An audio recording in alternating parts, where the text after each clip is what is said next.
Bismillahirrahmanirrahim. Today our topic of discussion is histology of circulatory system. So lecture 1 and lecture 2 for histology of circulatory system we will cover in this lecture.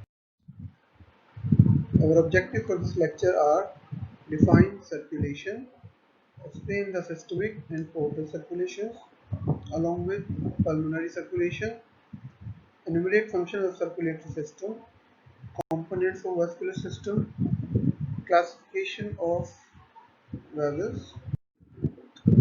We will define artery, vein, and capillary, and what are the differences between them, and differentiate between artery and vein, and relate their anatomical structure to their function. And in the last, we will talk about different types of capillaries along with lymphatic vessel. So we start with circulatory system. Circulatory system consists of heart, arteries, capillaries, and veins. So it is a network of arteries, capillaries, veins along with the heart, which comprises of circulatory system. When we talk about circulation, we have three types of circulation in our body. Systemic circulation, which is also known as greater circulation, pulmonary circulation, which is known as lesser circulation, and the third is portal circulation. So here what we see is that this is a circulation which is taking place within the heart. Already we have talked about in the previous lecture of internal structure of heart that the venous blood or deoxygenated blood is coming to the right atrium through superior vena cava and inferior vena cava, enters into the right atrium.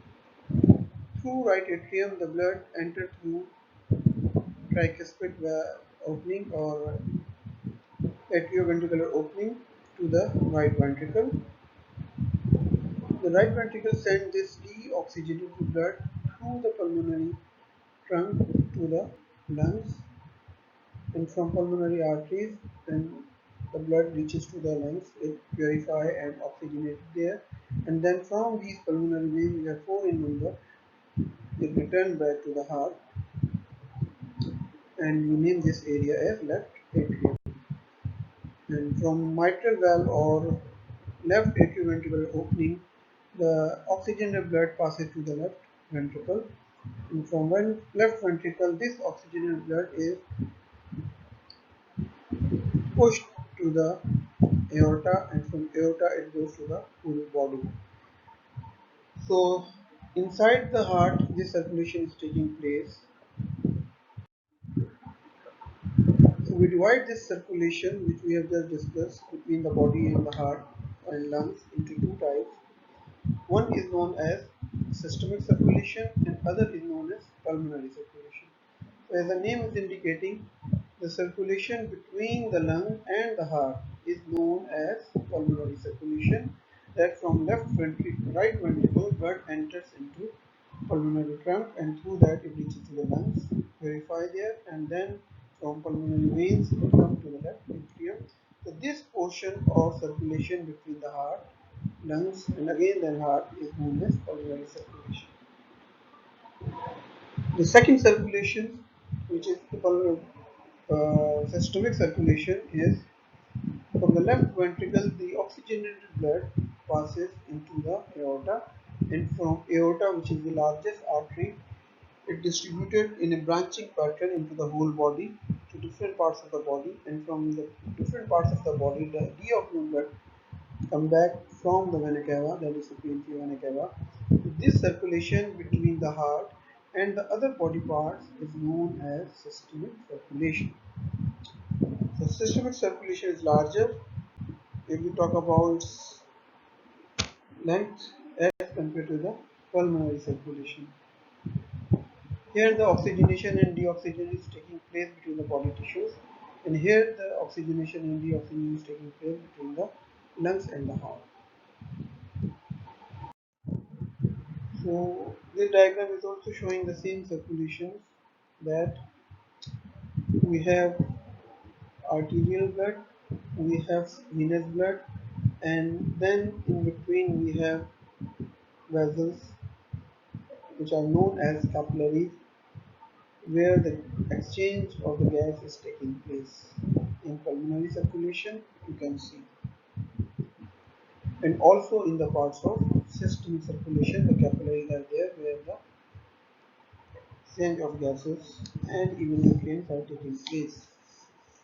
So between this body part heart and body part is systemic, and between lungs and heart is pulmonary. There is a third type of circulation which is actually, we can say, the part of systemic circulation, or in the pathway of systemic circulation, is known as portal circulation. This circulation is taking place between two group of capillaries actually. So in lateral diagram I will also show you portal circulation. So here what we see the intestine or the gut part, and we see the liver, and then we see the inferior cava. So the first of all, the nutrients which we are taking by food are absorbed from gut through this capillary network, and from here that nutrients from the portal vein enters into our liver and enters into another group of capillaries. So one group of capillaries is over here with the intestine, and other group of capillaries are with the liver, and then the deoxygenated blood enter into its vena cava. In the rest of the body, we have an arteriole, we have a venuole, and we have a capillary. But in portal circulation, we have two sets of capillaries connected together by the venous channels. So all the nutrients which are absorbed from here, they will reach to the liver, and then different nutrients will be absorbed as well as metabolized, and those which are required to be stored over here, and the rest the oxygen will enter into inferior cava. So here we can see now we have this pulmonary circulation, and then we have systemic circulation. In systemic circulation, the vessels from the gut are over here. So this is one group of capillaries. So from this, the nutrients are absorbed through the venous channel, and from portal vein they enter into liver. And another group of capillaries are there. So after storage and metabolism, the deoxygenated blood will re-enter into venous channel, that is inferior cava. We have two group of capillaries in portal circulation, and we have only one group of capillaries in systemic as well as pulmonary circulation. Another type of portal circulation is also present between our anterior pituitary gland and hypothalamus, that is known as hypothalamo-hypophyseal portal system. So we have two examples of portal system, one at the level of gut and liver, and other between the anti-pituitary and hypothalamus, which is actually responsible for the secretion of hormones. Already you have talked about the conducting system of heart, that our conducting system of heart is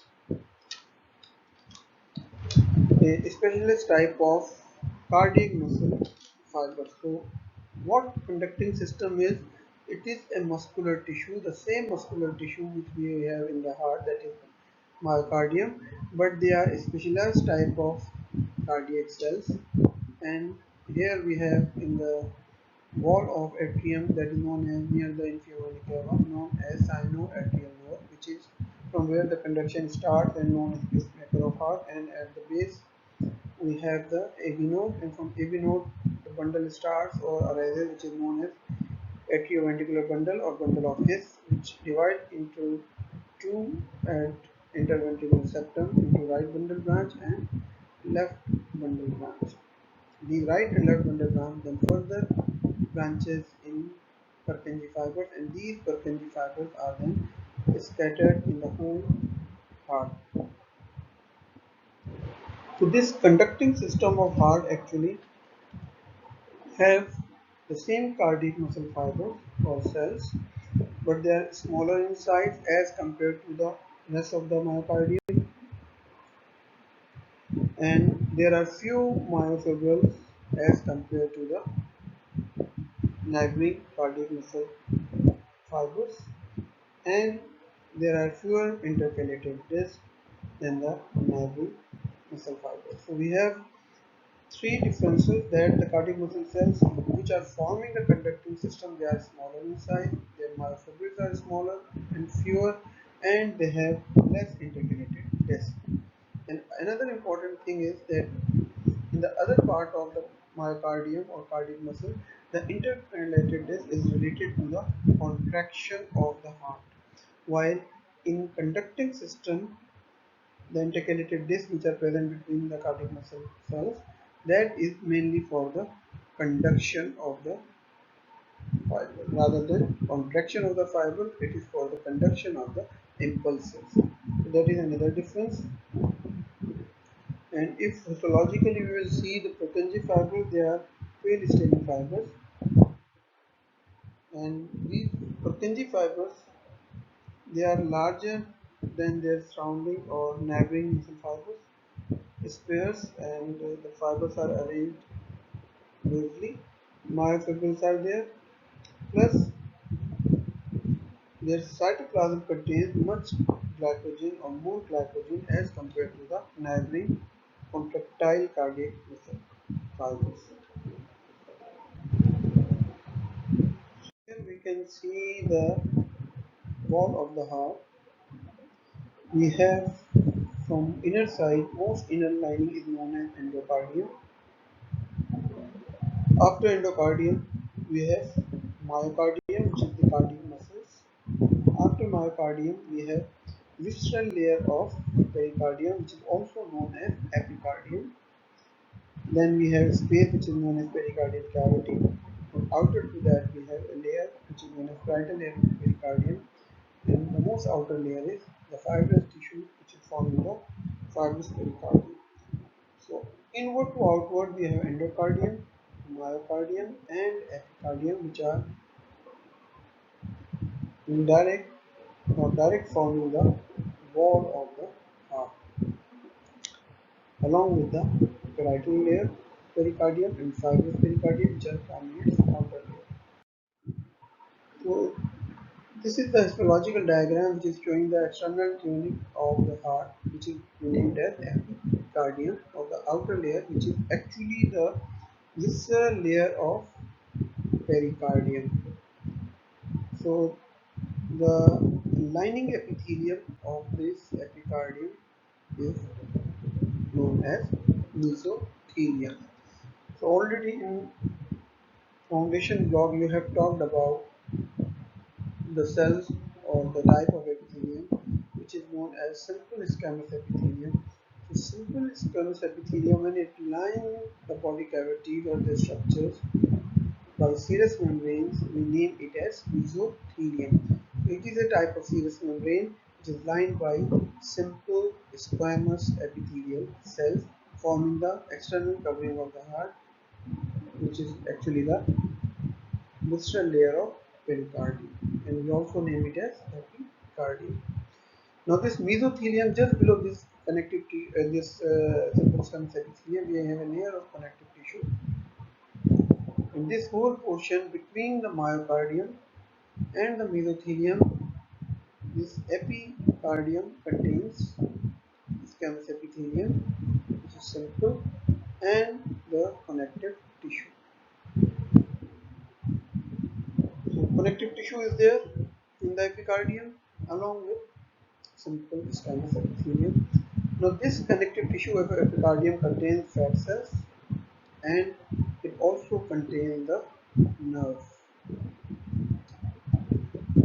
And below that it has myocardium, which are the muscles of the heart. In some places the epicardium has spaces or loosely arranged fibers, and in some places they are densely packed fibers, which are connective tissue fibers present over there. So below the epicardium, the second layer is the myocardium. So we have the most outer layer as epicardium, with lining mesothelium, a serous membrane, which is simple squamous epithelium underlined by connective tissue, which contains fat cells, which contains nerves, as well as it contains collagen fibers.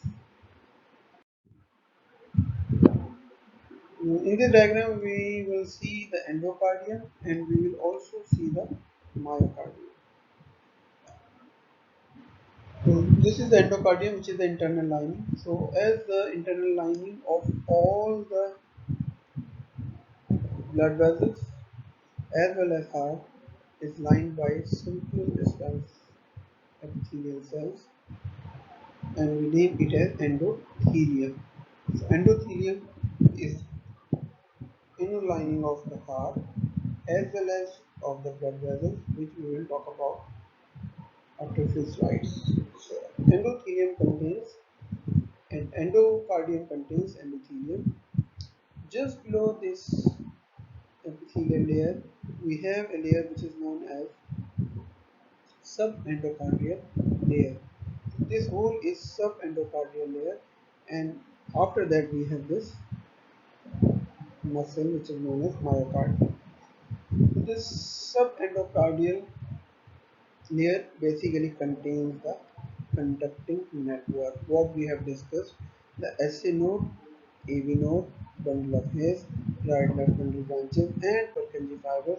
They all are present in the subendocardial layer of the heart cell. Just most inner is endocardium, which is containing simple squamous epithelium, and we name it as endothelium. And after that we have subendocardial layer, which is actually formed by the connective tissue, and that connective tissue layer contains the conducting system. And here we can see the fibers which are known as Purkinje fibers. So the Purkinje fibers are pale staining fibers, and they are larger than the myocardial fibers, although they are the same myocardial cells with few changes that they have fewer myofibrils and few interconnectors. Along with that, the cytoplasm of these Purkinje fibers are filled with more glycogen as compared to the cardiac muscle cells. So this is our subendocardial layer, and after that we have myocardium, which is the heart muscle or cardiac muscle. This is another diagram which is showing the endocardium, Purkinje fibers, and the myocardium. So these are the two inner side, and the previous slide we have seen is the epicardium. This diagram is showing valve, leaflet, and cardiac skeleton. Already we have discussed that between the atria as well as the ventricles, we have a fibrous skeleton of the heart, which is actually formed by the dense connective tissue, and that connective tissue is separating the atria with the ventricle. So this diagram is showing myocardium, and it's showing the part of endocardium, and it's showing that part of the heart which is containing the valve. So this is the connective tissue which is forming the valve, and this connective tissue is forming the valve flap as well as the cusp of the valve. So this whole is the cusp of the valve formed by the connective tissue. And here in this connective tissue, collagen fiber is present in maximum concentration, and that's why it appears on histology slide as pale blue color, because of the presence of lots of collagen fibers present there. And here you can see the connective tissue extending in shape of a flap, and that is the flap of the valve. So this is the valve, and the valve is lined by most outer part, which is shown by the arrow, is the again the most inner lining, that is known as endocardium. And then we have the cusp, and we have the valve of the heart, and showing the leaflet as well as a part of cardiac skeleton, and this is the cardiac muscle.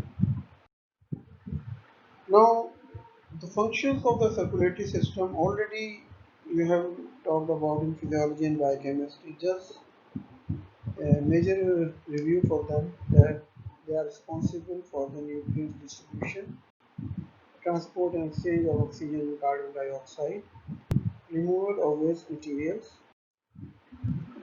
distribution secretions of endocrine glands. It prevents excessive bleeding, prevents infections, and regulate body temperature. So the detail of the function already you have talked, or maybe you talked in physiology in much detail. So just to give a review. So when we say the vascular system which is part of circulation, means that we are talking about arteries, capillaries, and veins. And the most smaller arteries are known as arterioles. The most smaller veins are known as venules, and they are connected together by arteriole and venule by capillaries at the level of tissue cells. Functional classification of the vessels. So we have different type of vessels. Those vessels which are distributing or taking the blood away from the heart toward the organ, they are distributing vessels or arteries. Then we have another type of vessels which are known as resistance, or their function is to resist. They are known as arterioles. Then where the where the exchange is taking place between the gas and nutrients are the capillaries, sinusoids, and postcapillary venules. Fourth type is reservoir. The large venules and veins are reservoirs, and where their communication between arteries and veins are taking place, which is known as anastomosis, is shunts. So these are five different types of vessel classification according to their function. Distribution, example is arteries. Resisting vessels, example is arterioles. Swing vessels, examples are capillaries, sinusoid, and postcapillary venules. Reservoir vessels as large venules and veins, and shunts where anastomosis is taking place. So we'll start with the artery. When we talk about an artery is formed by three layers. The most inner layer is tunica intima or tunica interna. The middle layer is tunica media, and the outer layer is tunica adventitia, which is also known as tunica externa. So tunica intima is basically composed of endothelium, basal membrane, internal elastic lamina.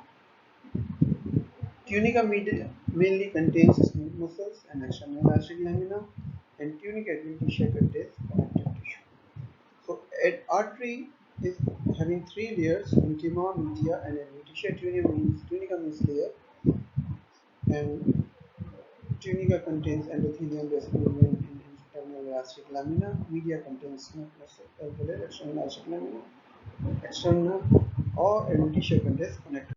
So, this is the diagram showing an artery with the most inner layer is tunica intima, lining the lumen.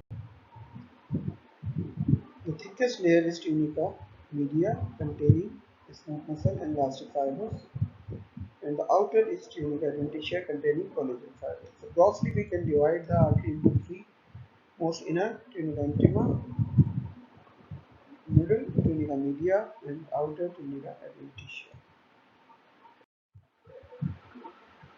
So we can see again the tunica intima when we will talk about. This is tunica intima, which contains endothelium. Endothelium already we have discussed, it is simple stemmed endothelium. When it lines the blood vessels, we name it as endothelium. So this is endothelium of tunica intima. This is the lumen of the artery where the blood is passing. Then outer to the tunica, this endothelium, we have internal elastic lamina, a layer of elastin or elastic tissue known as internal elastic lamina. So these all comprise of tunica intima. Then we have tunica media, which contains smooth muscle cells along with external elastic lamina or elastic tissue. That is from the tunica media. And the most outer layer, which is known as tunica adventitia, is actually a connective tissue layer which contains the small arteries or arterioles, venules, capillaries, and so when we talk about a blood vessel, we should know that blood vessel itself is a living structure. So it also needs supply. So larger blood vessels have their own vessels to supply, and we name them as vasa vasorum. So vasa vasorum means vessels for a vessel. So already an artery is there. So for the artery, this whole artery is providing nutrition to the specific part of the body, but this artery is taking its own nutrition through these vessels, and these vessels are known as vasa vasorum, known as vessels of the vessel. That is vessel for this artery. The wall of this artery is supplied by vasa vasorum. In the same way, the nerves which are supplying this artery are known as nervi vasorum. So this is the whole structure for the artery: tunica intima, tunica media, and tunica adventitia, containing endothelium, internal elastic lamina, and subendocardial connective tissue, endothelial connective tissue, then media for smooth muscle as well as external elastic lamina, and the outer tunica adventitia containing connective tissue, which contains vessels as well as nerves. This is another diagram showing the most inner is endothelium with internal elastic lamina covered by a fibrocollagenous tissue, endothelial tissue.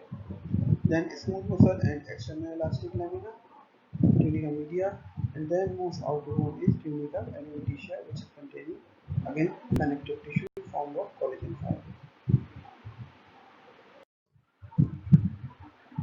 So when we talk about the arteries, we divide the artery into two types generally according to their structure: elastic artery as well as muscular artery. As the name is indicating, elastic artery means it contains more elastic fibers as compared to the muscular artery, which contains less elastic fibers. And the major arteries like the aorta, the pulmonary arteries, which are the larger arteries of the body, they are elastic arteries. So they are near the heart because they need more contraction and powerful contraction to push the blood forward. And muscular arteries are mainly the arteries which are near the periphery or near the affected organs or where they have to supply. So near the body structures, the arteries are muscular, but from the heart, the larger arteries, aorta and pulmonary arteries which are arising are elastic arteries. The difference between them that they both are lined by endothelium, which is simply squamous epithelium with connective tissue underlying. Then they have tunica intima, which is almost not too much difference. Then the tunica media of both have a difference is that tunica media contains elastic fibers which are arranged in between cardiac muscle cells. So what you can see, these dark lines are the elastic fibers, and in between them the nuclei are of the cardiac muscle fibers.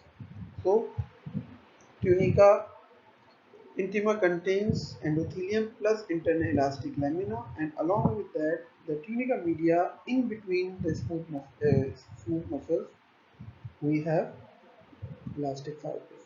Here in muscular artery, you can see we have endothelium, we have internal elastic membrane or lamina, but after that, in tunica media, it is lacking these elastic fibers or elastic tissue. Elastic tissue, which is formed of elastin protein, they are not present in the tunica media of muscular artery, but they are present in the tunica media of elastic artery. That is a major difference between an elastic and muscular artery. Although the internal elastic membrane is also present in the elastic artery with the muscular artery, the endothelium is same, tunica intima is same, but in media, elastic fibers are present in the elastic artery along with the smooth muscles as well as the smooth muscle cells are present in the muscular artery, but there is no elastic tissue. And then the tunica adventitia is almost containing the same connective tissue present in the elastic as well as the muscular artery with a little bit difference, which we are going to discuss in. Now this diagram is showing the tunica adventitia as mainly and the smooth muscle, the tunica media. So this is the smooth muscle, and you can see the elastic fibers. These are the elastic fibers. In between we have a smooth muscle. Now this is the area which is the adventitia containing connective tissue, and this area where we have connective tissue, it contains small venules, small arterioles and nerves. These are known as vasa vasorum, the arteriole and venule, and this is known as nervosum for the nerve. The adventitia contains arteriole, venules and nerves, and along with the densely packed connective tissue. In elastic artery we have talked about, we have endothelium, and then we have a smooth muscle, and that muscle contains a lot of elastic fibers which are present in between them, which provide more elasticity to the vessel and help in more contraction, powerful contraction for the artery like aorta and pulmonary as compared to the muscular artery. This is just a revision for the elastic artery. In elastic artery we have tunica intima containing endothelial cells which are subcutaneous epithelium with basal lamina, and then we have internal elastic membrane or interstatic lamina. They all form tunica intima.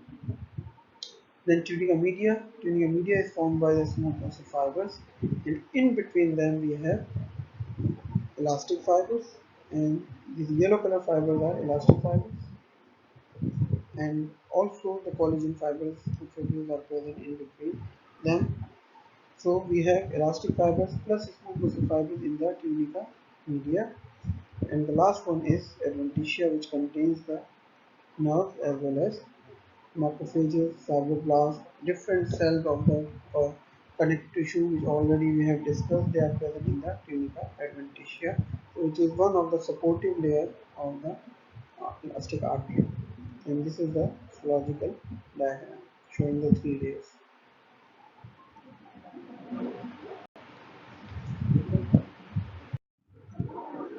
In muscular artery, as we have discussed, we have tunica intima with endothelium and basal lamina and internal elastic membrane. So almost the tunica intima is same when we talk about the muscular artery, but it is different in smooth muscle content, that is tunica media, where you can't appreciate the elastic lamina. Very few elastic lamina may be seen, but it is devoid of elastic lamina. Very few elastic lamina are there, so it cannot be compared with the elastic artery, which contains lots of elastic fibers in between. Then we have some elastic membrane or lamina forming the tunica media, and then finally we have a well developed tunica adventitia containing nerves, vessels, fibroblasts, macrophages, and the cellular connective tissue. So this is a muscular artery. Now we'll talk about arterioles, which are the terminal arteries. In other words, we can say. So this diagram is showing a muscular artery with a lumen, endothelium, tunica media, and adventitia. And if we talk about a arteriole, it has a very minimal intima, not very well formed intima like the medium-sized arteries or large arteries. Only 1 to 2 layers of smooth muscle is present in the tunica media, with few elastic fibers in the media, very few elastic fibers in the media. No elastic lamina are present in the arterioles, either external or internal, and adventitia is also small as compared to the medium-sized arteries. So the major differences are that endothelium is well defined in the artery, larger artery, but it is very minimum in the arteriole. 1 to 2 layers of smooth muscles are present, while in the other arteries there are many smooth muscle layers are present, and adventitia is well developed over there, and it is developed there, but it is not very much thicker as compared to the arteries. And absence of elastic lamina is also the feature of arterioles. So this is a non-contracted arteriole. When it contracts, the epithelial cells or the endothelial cells become dome shaped.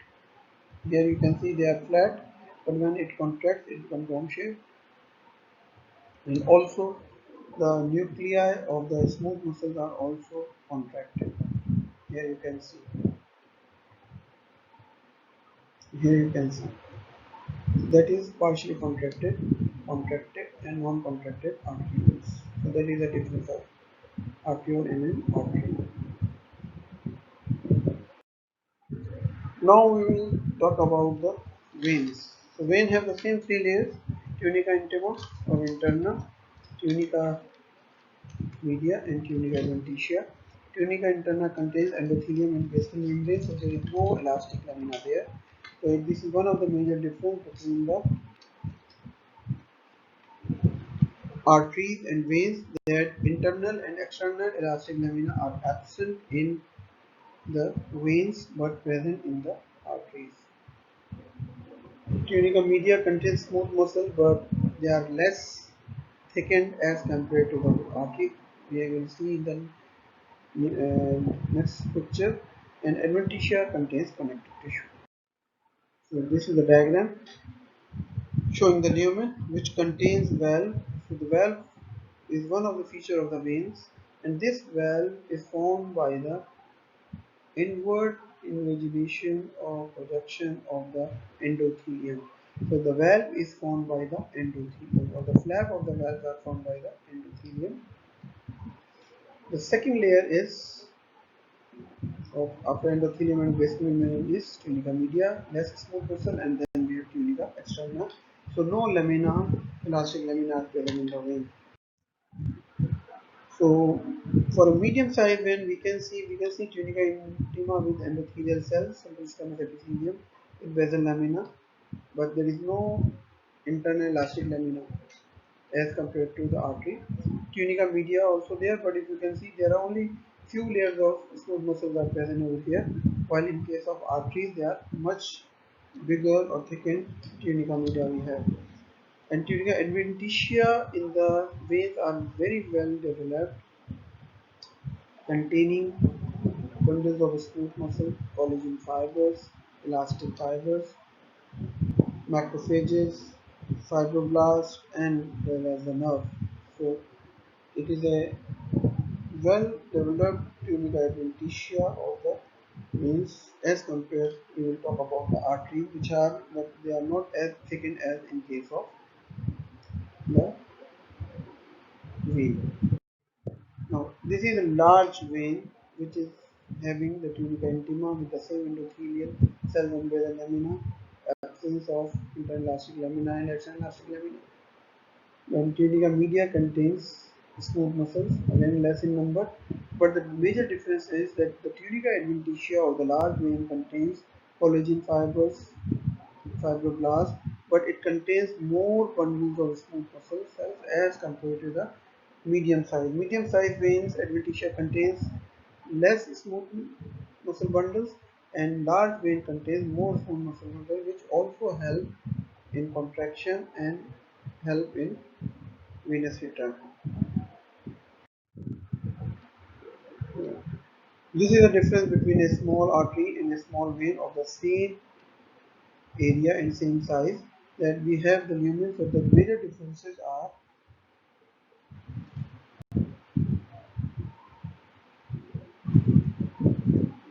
lumen of the artery is small, of the same size, and lumen of the vein is larger. The lumen contains valves which are absent in the artery. Then we have some endothelial layer of connective tissue covered by internal elastic lamina in case of an artery, but absence in case of a vein. Then we have a thick layer of tunica media as compared to the vein, which is very much thin in the diameter, and then external elastic lamina is present in the artery but it is absent in the vein. And the adventitia is less developed or less thickened in case of a vein, or thin in case of a, sorry, thin in case of a artery as compared to the vein where it is very much developed. So vasa vasorum is also more in number in part of the vein as compared to the artery, but those which are present, they are enough for the nourishment. So major difference is between the internal elastic and external elastic lamina, which are present in the artery, absent in the vein. Lumen is smaller, lumen is larger, valves are absent, valves are present, and tunica adventitia is thick in vein and less thick in artery. This is the transverse section of a medium-sized artery and a vein, and the same differences we can appreciate. Less smaller lumen, larger lumen. Tunica media is very thick, less layer of smooth muscles in the tunica media, and adventitia is almost same in both, or maybe well developed in case of small or medium sized vein, which have well developed adventitia. And it also contains elastic and collagen fibers. So this diagram is a section of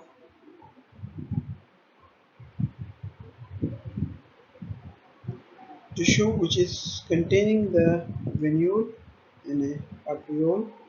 You can see the difference, the diameter over here. Lumen is smaller, lumen is larger. Smooth muscle content is showing almost same for the artery and venule. The venule is larger as compared to the arteriole over here.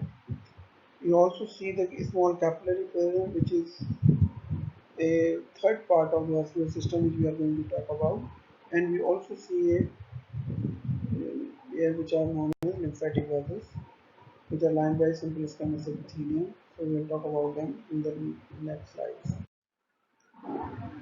Now this is a chart which is showing the different type of arteries and their important features. Elastic arteries. The intima contains endothelium connective tissue with the smooth muscle. Media, many elastic lamella alternating with smooth muscle present, already we discussed, and connective tissue in the adventitia is thinner as compared to the other arteries and containing vasa vasorum, and they are mainly conduct the blood from the heart to the body, so they are also known as conducting arteries. So remember, elastic arteries are also known as conducting arteries.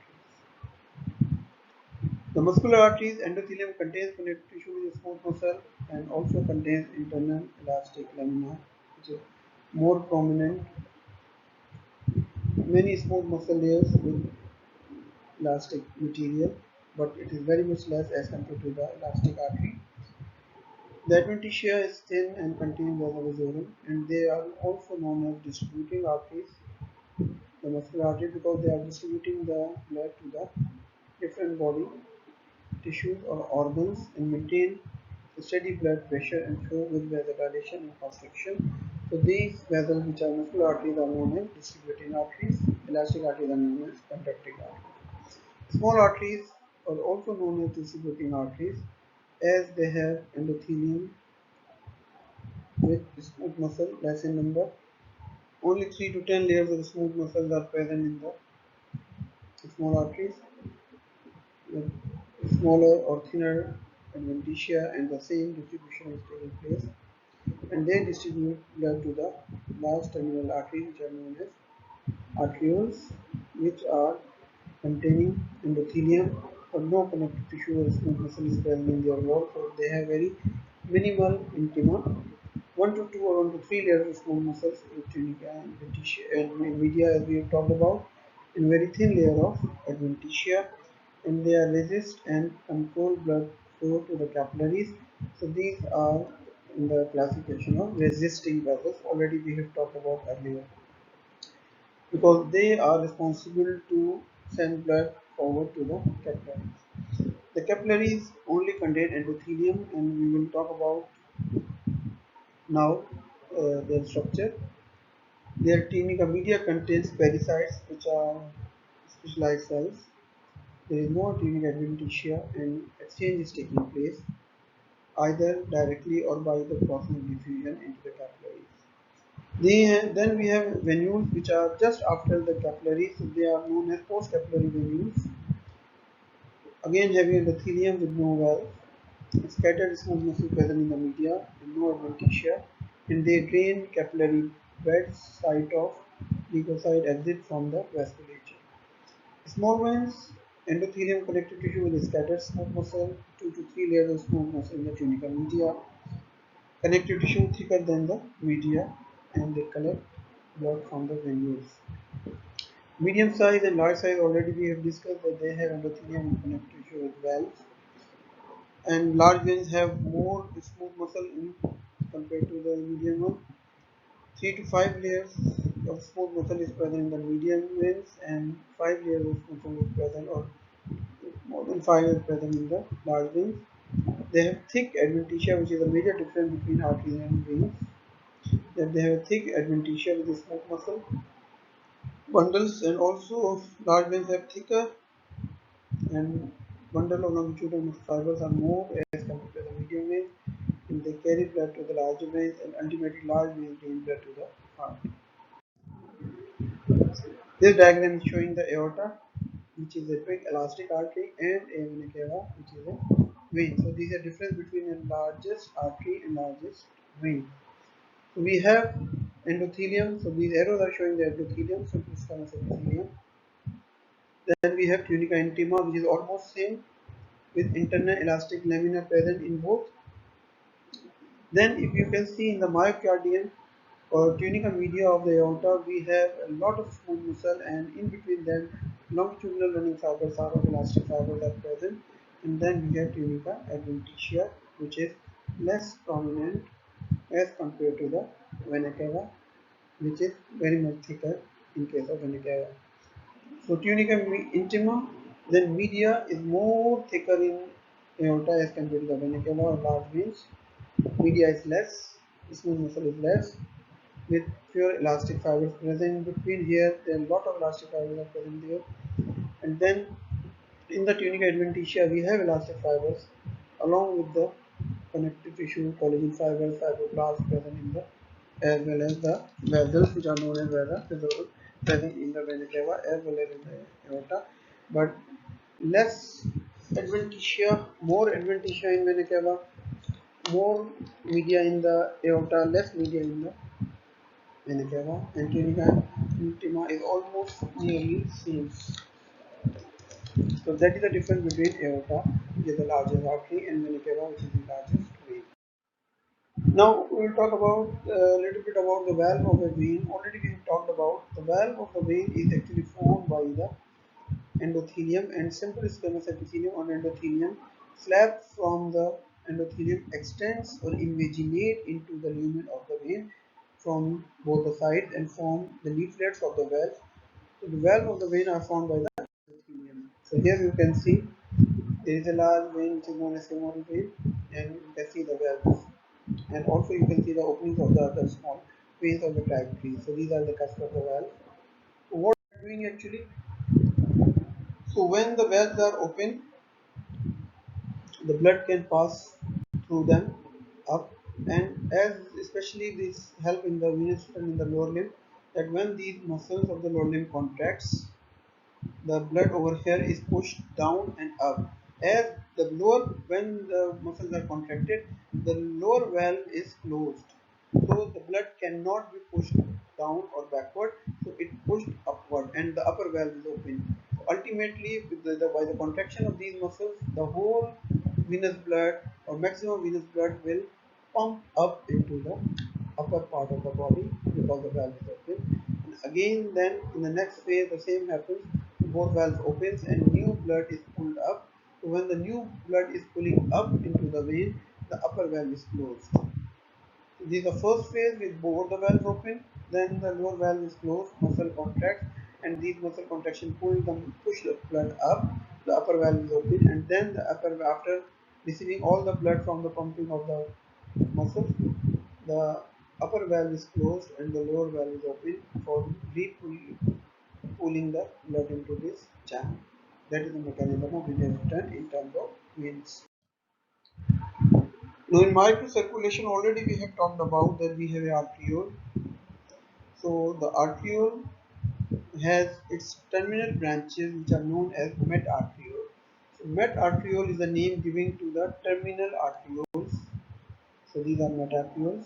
These metarterioles are surrounded by smooth muscle fibers or cells, and we name them as precapillary sphincters. A sphincter is a structure of smooth muscle which is present around the lumen of a structure in circular manner. So whenever this sphincter or this smooth muscle contracts, it closes the lumen. So it is just like a band over a artery, and when you tighten the band, the blood cannot pass forward because it is closed. So sphincters are basically control the opening and closing of the lumens of the tubule structure. Because it is present just below the capillary, so we name them as precapillary sphincters, and they are present over the metacarpals. Just before. Then we have a capillary, the structure we are going to talk about in a minute, and then these capillary will move forward and connect it with the venules, and these are known as post-capillary venules. And in between them, this area or this part of the tissue, the capillary lymphatic vessels are present. These lymphatic capillaries are blind-ended capillaries that their one end is connected to the lymphatic channels and other end is open, blind. So from here, the anchoring filaments keep them in with the tissues in position, and the lymph or lymphatic fluid will enter through these channels, and from here they will pass to the lymphatic capillary. So they are blind-ended tubes which are known as lymphatic capillaries. So now what is a capillary? As we have discussed already, capillary is endothelium. No smooth muscle is present there, no adventitia is present there. So we have an endothelium which is a simple squamous epithelial cell and covered by a basal membrane with a small lumen. We name it as a capillary. We divide the capillaries into three types: continuous, fenestrated, and discontinuous, or continuous, fenestrated, and sinusoids, which are discontinuous. So here we can see a continuous capillary means we have a complete basal lamina and we have continuous endothelial lining.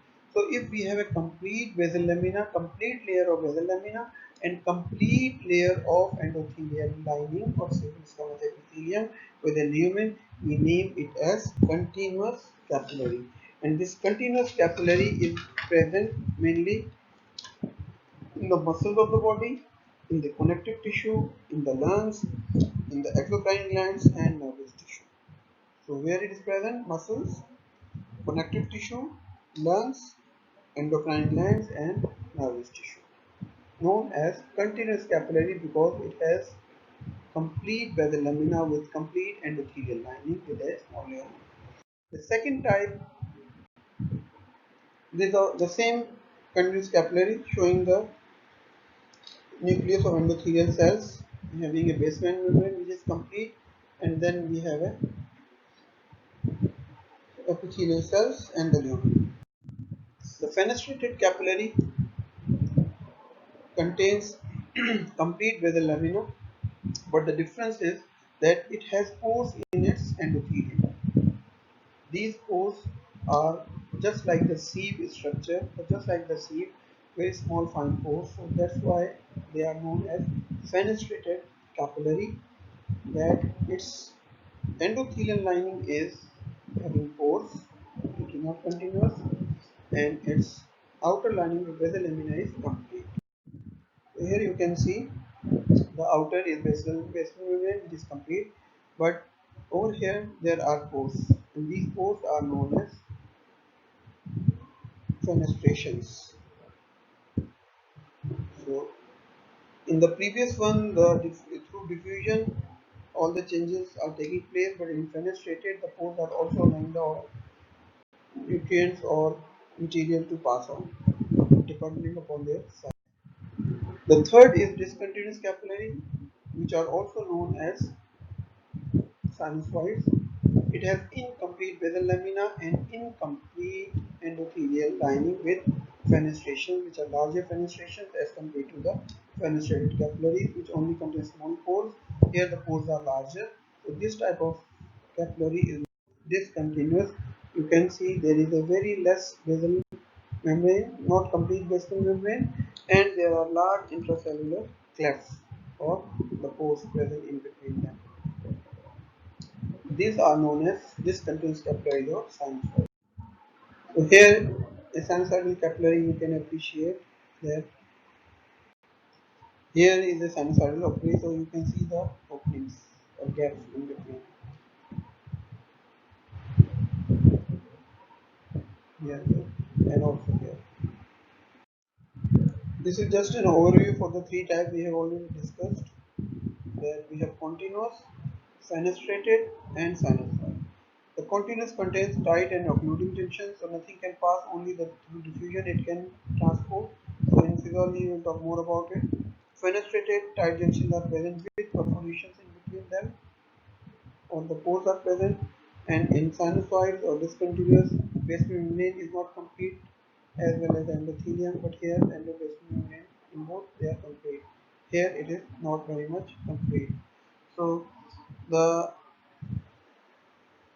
continuous is present in the muscles, connective tissue, lungs, endocrine gland, and nervous tissue we have discussed.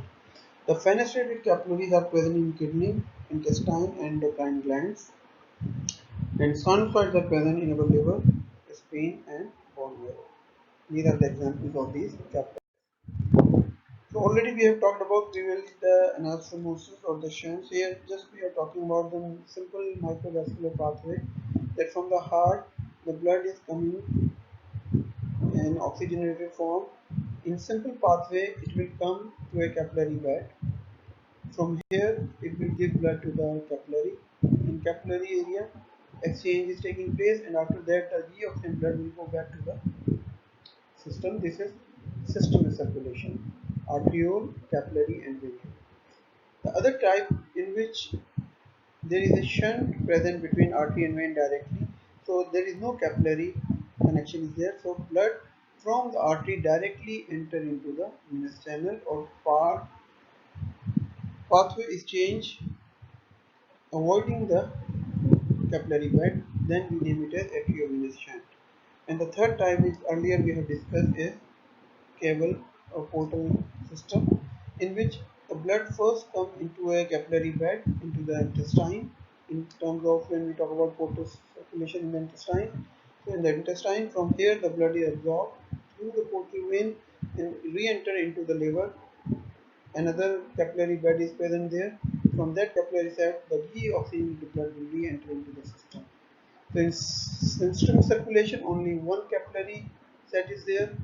In arteriovenous shunt, no capillary, and in portal system, two sets of capillaries are there. This diagram showing macrovascular bed structure. So we can see this is our endothelium of the arteriole. The smooth muscles are enclosing it, and in the metarteriole they are surrounded by the sphincters. So what it's showing, sphincters are relaxed, so capillary bed well perfused. So what happened? These sphincters are relaxed, so blood easily passing through the capillary, and from capillary it is passing through a thoroughfare channel to the post capillary venule. This is a venous end and this is arterial, and here is the capillary. So this where the blood is coming through the capillary and passing to the post capillary venule through a thoroughfare channel. This is known as true capillaries. And then we can see sphincters when they are contracted. So blood cannot pass to the capillary. It will directly pass through the thoroughfare channel from arteriole to the venule to the postcapillary venule, bypassing the capillaries. So when the capillaries are receiving the blood and passing forward, then we name them as true capillaries. We see another diagram of the same structure. From the heart, the blood is coming, ultimately reaching to the metarteriole. From metarteriole are guarded by pre-capillary sphincters. If they are relaxed, the blood will enter into the capillaries. From capillary through thoroughfare channel, they will reach to the postcapillary venule, and this all is known as capillary bed. And in the last, we will talk about the lymphatic capillary. Lymphatic capillary is same in like of a vein, but the difference is it doesn't contain the smooth muscle, as well as it have more valves as compared to the venous system. So endothelium of the capillary is present there. So you can see a lumen structure, and this lumen structure is a lymphatic vessel which is lined by the endothelial cells. So these are the endothelial cells, simple stomach cells, which are lining the layer lymphatic capillary. and this lymphatic capillary have the openings. Through these openings the lymph is entering into the lymph vessel, and these openings are keep it positioned by the anchoring filaments. So you can see at every opening there are filaments. These anchoring filaments keep these openings intact for the free flow of lymph fluid. So here you can see a lymph vessel, and this is a schematic diagram. So it is surrounded by the endothelium. So it is like a vein but no smooth muscle and more. So this is another diagram which is showing a lymphatic vessel and a venule. So you can see the lumen of the lymphatic vessel is almost clear fluid, and here it contains the blood. Also in a lymphatic channel you can see the flow of lymph is this arrow is showing, which is a complete dark arrow. This is the flow of the lymph from the lymphatic vessel lined by the simple stemless epithelium or endothelium, and its valve. These are the projection from the endothelium, the leaflets which are forming the valve. So what these valves are doing, they are preventing the backward flow of the lymph flow. Here you can see the dotted arrows are showing the backward flow. So because of the presence of the valve, the lymph cannot go back into the. So this is about the lymphatic. And the last we will talk about in pathology, we will talk more and more about, just to give an idea, this is a normal artery with a lumen, and this artery is disease which contains fat deposits or plaques, or it also showing the blood clot in between. So what is actually happening due to the disease artery, the lumen size is decreased. So as the lumen size decrease, the blood flow will be decreased in this area. So that's what happened in the ischemic heart disease, that because of the presence of either erythematous plaque which is formed by the cholesterol. So after deposition of this erythematous plaque or cholesterol surrounding the lumen of the artery is very much smaller in size, and ultimately it causes ischemic heart disease or myocardial infarction. And on the other side we can see tunica intima, tunica media, and tunica adventitia. So what we can see, that in tunica intima it is embedded by the fatty streak of the cholesterol of the erythematous plaque over here. Also, it has decreased the diameter of the lumen because of the presence of this fatty streak. Along with that, the thrombus is also present, the clotted blood is also present in the lumen. So the lumen size is decreased, which is major cause of myocardial infarction. So this is all about the circulatory system 1 and 2. If you have any question, you can email me.